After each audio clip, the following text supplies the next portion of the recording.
Michel de Paris m'appelle. Alors Michel, lui, qu'est-ce qu'il pense Michel de l'éviction de Ménard, d'une radio concurrente? Bonjour Eric. Bonjour Michel. Cette éviction, d'abord c'est pas une éviction parce que... Allô? Ouais, je vous entends. Ce n'est pas une éviction parce que si M. Ménard était un collaborateur qui était employé par RTL, il aurait dû avoir un entretien préalable. Ouais. Ah oui. Ce n'est pas le cas. Vous êtes un collaborateur. Oui. Vous êtes un pigiste. Donc d'abord, il y a une escroquerie dans votre façon de faire, M. Ménard. Et personnellement, je vous invite à écrire un livre maintenant qui s'appellerait Vive RTL. Mais pourquoi? Après Vive Le Pen, parce que je trouve vos propos absolument braillards, pro-Front National. Votre petit opuscule de 20 pages, vous avez oublié de mettre des pointillés, vous voyez? Des petits pointillés. Alors maintenant, vous posez en victime de la liberté d'expression. Mais vous n'avez aucun talent. Je suis content que Zemmour ait été viré, bien que Zemmour ait du talent, lui, et soit cultivé. Vous, ce n'est pas du tout votre cas. Robert, hein. Vous êtes pas Monsieur Ménard. Moi, j'écoute les gens. Attendez, ne faites pas le braillard. Non, il n'est pas braillard, il vous écoute sagement, je vous assure, je suis à côté de moi dans le studio. Merci. Eh bien, Monsieur Ménard, vous avez fait votre petite pelote en étant président de Reporters sans frontières.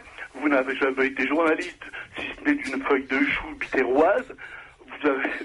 Et c'est quelqu'un qui a fait également le lycée Henri IV. Mais à Paris, vous l'avez fait à Béziers, il y a une différence, je crois. Et votre petit problème, c'est que maintenant, vous vous posez en victime de la liberté d'expression. Et il y a quelque chose d'intéressant, c'est que lorsque vous avez rencontré M. Jacques Estou, vous lui avez dit, mais je n'ai pas été condamné. Ce qui veut dire que vous êtes d'accord avec le fait que le père Zemmour, lui, ait été viré. Parce que il a été condamné. Est-ce que je peux répondre à certains points? Je n'ai pas fait Henri IV. La liberté de Marjorie Philibert, elle n'est pas totale, la liberté d'opinion RMC, là, parce que j'ai pas aimé tout à l'heure. RMC, oui. Merci. Très bien. Cher monsieur, juste une précision, je n'ai jamais fait Henri IV à Béziers.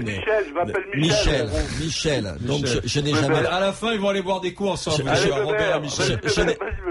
Je n'ai pas fait Henri IV, mais c'est un détail. Est-ce que vous avez lu le petit opuscule dont vous parlez, Vive Le Pen? C'est un usage sanitaire, après. Est-ce que vous l'avez lu? J'en ai fait un usage sanitaire. Est-ce que vous l'avez lu? Est-ce que vous l'avez lu? Il est sourd en plus. Oui, mon petit bébert. Et il y a quelque chose qui fait l'apologie du Front National?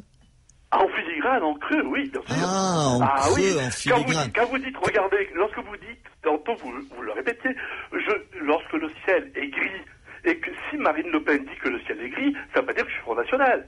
Mais là, ce que vous dites là, ce n'est pas un jugement vous portez un jugement de réalité lorsque vous dites ça. Mais lorsque vous dites qu'il y a des idées dans le Front National qui sont pas mal, etc., que Marine Le Pen, machin, etc., mais là, ce n'est plus un jugement. Attendez, mais Michel...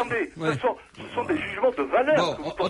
Alors, Michel, d'accord. Mais qu'est-ce que vous pensez, vous, de la célèbre phrase de Voltaire, que j'ai plus en tête exactement, mais j'ai pas la même opinion que vous, mais je me battrai pour que vous puissiez l'exprimer, grosso modo, c'est ça. Excusez-moi. Non, mais enfin, vous en voulez à Ménard, j'entends bien. Enfin, qu'il ait été viré, parce qu'il y a assez peu sur les 38 000 journalistes que compte la France, à part peut-être à National Hebdo. Ça existe toujours, National Hebdo? Bon, dans la presse du...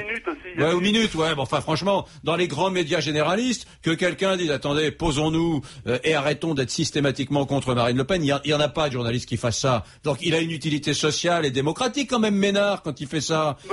Non, on n'est pas d'accord. Là, vous voyez, Michel, je suis en désaccord avec vous. Eric, il a absolument pas d'utilité sociale, vous plaisantez ou quoi? Si, quand même. Marine Le Pen, c'est 20% des Français, c'est des êtres humains, des citoyens. Donc, il parle au nom du Front National. Non! Il parle pas au nom du Front National, il est simplement un peu plus à droite que la plupart des journalistes, et il dit... Mais alors, attendez, et même si c'était le cas, même si c'était le cas. Michel, je dis simplement, non, soyez gentil.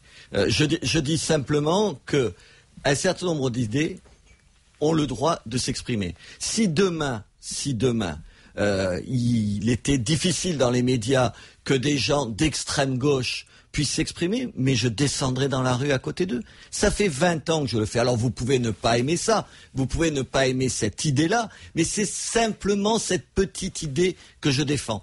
La liberté d'expression, c'est y compris pour les gens dont vous ne partagez pas les opinions, d'où vous les combattez. Moi, il y a un certain nombre d'idées qui me répugnent, je suis pour qu'elles puissent s'exprimer et qu'on puisse les combattre sur le terrain des idées. C'est aussi simple que ça, c'est pas plus compliqué que ça.